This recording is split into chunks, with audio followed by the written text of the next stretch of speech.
we'll just keep working on it, and I pray that the Lord would just help us to learn each week a little bit more about what is going on.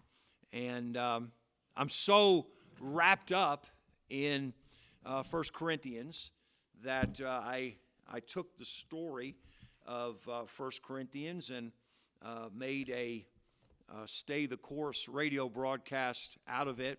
And of course, I have 5 minutes and 49 seconds in those to tell the story, so I leave a lot of details out. But I told the story of it and just recorded it today, and it'll be on the podcast and on the radio on Monday. But it really has just blessed my heart. And here's what I want to bring to your attention as we jump into it. So God tells Paul, fear not, nobody's going to hurt you, and I have yet much people in this city. There's no other place where he preached where we have a record of the Lord telling him that. What was so important about Corinth? That the Lord made sure to let Paul know, hey, stay here. He wound up staying there a year and a half. I can only think of one other church in the book of Acts where he stayed that long or longer. And that was in Ephesus, where he stayed a couple of years and decided to let people come to him from other places. And remember when we talked in Colossians, that's how the church in Colossae started. Because the guy came to Paul and got saved while he was there. Outside of Ephesus, I can't think of another place where Paul stayed a year and a half. But he stayed a year and a half. But now here's a question.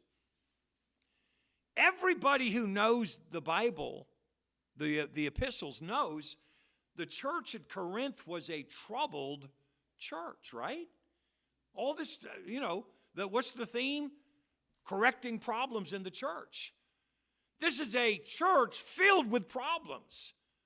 So why did God want Paul to invest so much time and effort in a church that God knew was going to be filled with problems? Well, think about this. If that church had not been, they would not have had those problems.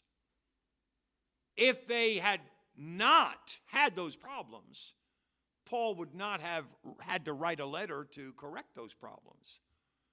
And if Paul had not written that letter to correct those problems, we wouldn't have the instruction of 1 Corinthians. 1 Corinthians addresses things that no other book of the Bible addresses. Like every Christian knows, we don't practice it so much anymore, unfortunately, but every Christian knows the Bible says that Christians are not supposed to sue Christians. But the only place that's found is in 1 Corinthians, because that's what they were doing. They were taking people to law. And Paul said, you should be taking a law. You should be asking spiritual people in the church to help you settle these problems. Where else would we have the teaching about the Lord's Supper or the Lord's table? That's only found in 1 Corinthians, the specifics of the Lord's table. Where else would we have the teaching on the resurrection? That's only found in 1 Corinthians 15 to that extent. And spiritual gifts. Now, Romans talks about spiritual gifts a little bit. But 1 Corinthians, he takes 3 chapters. And the middle chapter is what we call the love chapter. The word is charity, but what we call the love chapter. Where would we have? Where would all the people that make, pictures and bookmarks out of Hobby Lobby go out of business if they didn't have 1 Corinthians 13, right? But where would we have these things if we didn't have the letter to the Corinthians? And we wouldn't have the letter to the Corinthians if they didn't have so many problems. So, what God said when he told Paul, hey, don't get upset. I've got much people in this city. Stay where you are. I'm going to take care of you. Nobody's going to hurt you. If Paul hadn't stayed, you wouldn't have one of the most important books of the Bible. I'm not sure, and this is worth it if I can find it, But one of the nights where I skipped over, I've got like 2 pages of notes that I never used. And I want to make sure you hear. Okay, this is what I'm looking for. All right, first of all, a preacher from, he just died 7 years ago, but he was a Bible scholar. He preached in Pensacola, Florida. And his name was Peter Ruckman. He's a pretty controversial guy, but when you get to the bottom of everything, he was pretty much always right on stuff, if you could get past his attitude. But anyway, he wrote, Corinthians is, I'm sorry for all you Ruckmanites watching. I like the guy, but you know I'm right. You know I'm right. Anyway, Corinthians is a sort of practical commentary on Romans. Wow. That's I read that and I'm like, what? Yeah, you know what? That's accurate. Romans is telling a man how he got saved and explaining the doctrine of salvation to him. Corinthians is the outworking of that salvation in the practical Christian life. Wow. Listen to this. This is from B.H. Carroll, who was a Baptist theologian in America in the 18 and 1900s, and maybe his controversy, I don't know, maybe not, but he had a lot going on too. But anyway, and I love him. His commentaries are among my favorites. But listen to this statement. 1st and 2nd Corinthians, Galatians, and Romans. These great letters brought immortality for their author from any standpoint, whether in literature, logic, or pathos. Now, there's one more that I wanted you to hear that was even stronger than that.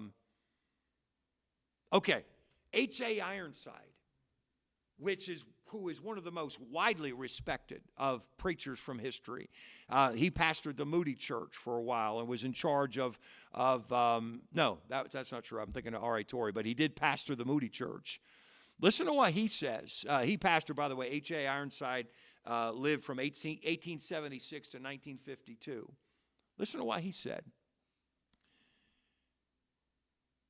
If we should lose all the rest of the New Testament, which God forbid we should, and have only Romans, Galatians, and 1st and 2nd Corinthians, they would be sufficient to show us the way of salvation and how to conduct ourselves as Christian people coming together in a church relationship.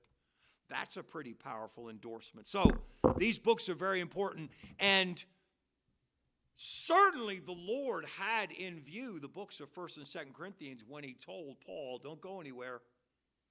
Don't go anywhere. I have much people in this city. Nobody's going to hurt you. You stay and you preach. All right.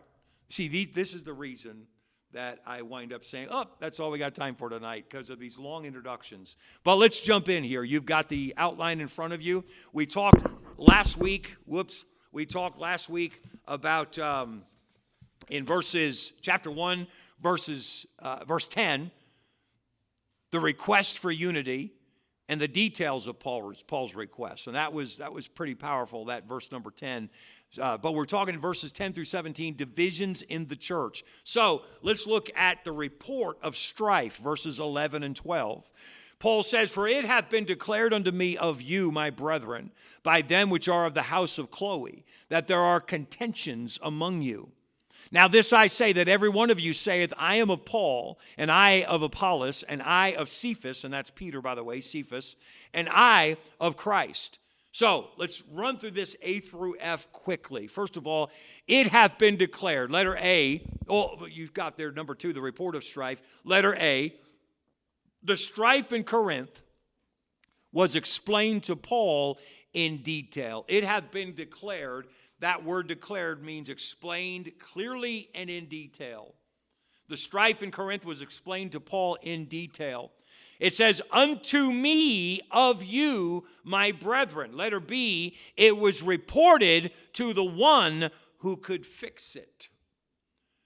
Say, what's the difference between what this person, Chloe, in the house of Chloe did, reporting to Paul? What's the difference between that and gossip? And one of the answers is The house of Chloe brought the report to the one who could do something about it. See, a big part of gossip is when you're talking to people who can't fix anything. You just want to show that you've got some news, whether it's true or not. So it was reported to the one who could fix it. And then by them which are of the house of Chloe, letter C, it was reported by faithful believers. The very reason that Paul brings up the name is because he knows they're faithful, and the people in Corinth know they're faithful. So he's not talking about somebody that he heard it through the grapevine. He brings up their name. And by the way, people who were willing to be named. And one thing I've learned over the years is when you have to quote someone in a bad report because there's something you've got to deal with, you don't want to name those people unless you have their permission. Why? Because the troublemaker, if they're not of a repentant heart, they will go straight to those people and cause them more trouble. So if somebody says, look, there's something that we need to deal with. All right, I'll deal with it. Now, can I quote you? Because I'm telling you, if they don't have a repentant heart, they're coming right back to you, and they're going to make you miserable. And usually I prefer not to name the person that brought me the information. Usually I prefer not to, but as a pastor, you got to deal with stuff. You got to fix stuff. So it was reported to the one who could fix it, and letter C, it was reported by faithful believers. It was reported by people who saw the danger, letter D, that there are contentions among you. Contention is a synonym for strife, or strife is a synonym for contention. There's fighting going on, and it's fighting that is going to cause trouble. They're headed for trouble. They could see the danger. And notice this, verse 12, the first part. Now this I say, that every one of you saith, and I'll tell you what they said in a second. Every one of you saith. So letter E, everyone in the church was caught up in this. Wow. That's a pretty strong fact, that everybody in the church was affected by this. So what was it they were affected by? 12b. Everybody in the church was saying, I am of Paul. I am of Apollos. I am of Peter. In other words, well, I'm Paul's disciple. I'm a follower of Paul. I'm a follower of Apollos. And Apollos was kind of new to the game, but he was very eloquent and people liked him. He was very likable. And then somebody else says, well, I'm a follower of Peter. And then some indignant Pharisee said, well, I follow Christ. You say, how do you know they were? Because they would not, if they were of a right heart and they answered with, I follow Christ, they would have kindly and meekly said, whoa, wait a second. We're all disciples of Jesus Christ. But they didn't. They said, well, I am of Christ. Notice in verse number 13, is Christ divided? Was Paul crucified for you? Or were ye baptized in the name of Paul? I want you to notice three things about Roman numeral 3, denouncing divisiveness. That's what Paul does. Notice, first of all, that Paul condemns their discord with three rhetorical questions. Verse 13 is three questions, and they are all condemning the discord. Three rhetorical questions. Notice that Paul directs their loyalty to Jesus with the question, is Christ divided? Obviously, that's a rhetorical question. That's not for you to think about and go, I don't know. Do you think Christ? No, Paul's making a point with that question. That's what a rhetorical question is. Isn't that what a rhetorical question is? Anyway, you'll get that later. Paul directs their loyalty to Jesus. And I want you to notice this. It's a very wise and humble move. Paul says, was Paul crucified for you? Or were ye baptized in the name of Paul? Letter C, Paul uses himself as the scapegoat. Now listen, he obviously is not going to use Christ as the example in that sentence. But he could have said, Peter. Was Peter crucified for you? Were you baptized in the name of Peter? He could have said Apollos. But what would that have done to the argument? It would have looked like he was putting the blame on Peter and Apollos. So this is taking what we call taking the high road, but it is also keeping the argument on track. Here's the thing. If Paul was worried about keeping his followers, he might have gone that route. Are you tracking me? I mean, you get what I'm saying? If Paul's intent, his motive was at all, well, whoever's loyal to me, I got to keep my following. If he was worried about that, then he might have said, did Peter die for you? Were you baptized in the name of Apollos? But he didn't. He had a point to make, an important point. The true point is, I didn't die for you. Peter didn't die for you. Apollos didn't die for you. You weren't baptized in my name. You weren't baptized in Peter's name. You weren't baptized in Apollos' name. That was the real point. But he decides to put it all on him. Why? To keep the argument, or to keep the truth that he's preaching, to keep it on track. Go ahead, whip me. Go ahead, turn your back on me. I don't care. Because what I care about is Jesus Christ. So he doesn't bring up. When he gets to this point, he's already named the others, because that's actually going on in the church. There's at least 4 groups in this church. And they are defined by whose followers they are. Paul says, this got to stop. I mean, he's hardly into this long letter. And he says, this got to stop. So he brings it up. Why? So, because, don't forget, by the way, everyone in the church was affected by it. So there was nobody who would hear this letter read who would go, not me. Nobody was clean here.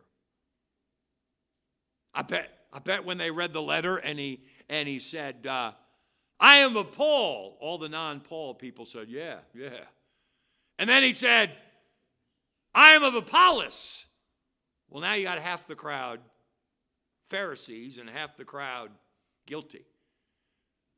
I'm of Apollos. I'm of Cephas, Peter. And then he hits the final crowd.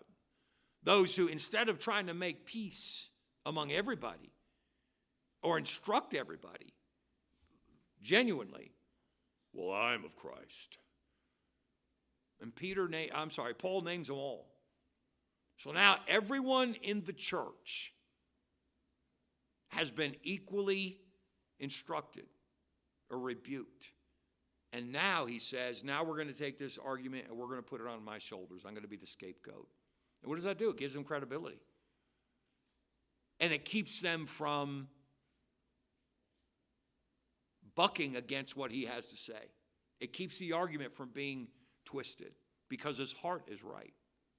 You know, when your heart is right, you don't have to be afraid of any conflict. When your heart is right, you don't have to be afraid. You know, it's frustrating when people stir up trouble. And again, I just told you during prayer time, we have none of this right now, and I praise the Lord for it. So I'm not talking about anything that's going on in our church. It is frustrating when people who stir up trouble will not look you in the eye. They will not come to you. And that is what Jesus said to do in Matthew 18. You got a problem with somebody? First you go to them. And here's how you know they're wrong. When you can't track them down. You can't. They avoid you at all costs. And this is not just something that I'm bringing up from personal experience. You can't talk to a pastor or pastor's wife who have been in the same church for 5 years or more that have not had people who try to stir up trouble. And they all follow pretty much the same patterns. And you need to learn how to recognize it. Not so that you can be a finger point. Because listen, when you point out troublemakers, guess what you are? You're a troublemaker. What you need to learn is how to prayerfully deal with it and handle it. But I'm telling you, the troublemakers, because the person who will come to you and say, man, I love you. I got something I got to talk to you about. I got to ask you about this. Troublemakers will never do that. They will go to everybody else. And you won't even know that there's this lie out there about you because they didn't come to you. And nobody else knows what to do with it, so they don't come to you. And, Paul says, this is going on, this is crazy. And isn't it crazy? Again, this is where he starts. The laundry list of things that he has to address, this is where he starts. Because this spirit of divisiveness, until that's fixed, none of these other things are going to get fixed. And so, we got through Roman numeral 2 and 3, and we will talk about verses 14 through 17 next week. Clarifying his calling, we'll get there next week. Stand together, and we will close in a word of prayer. Thank you so much for being here tonight.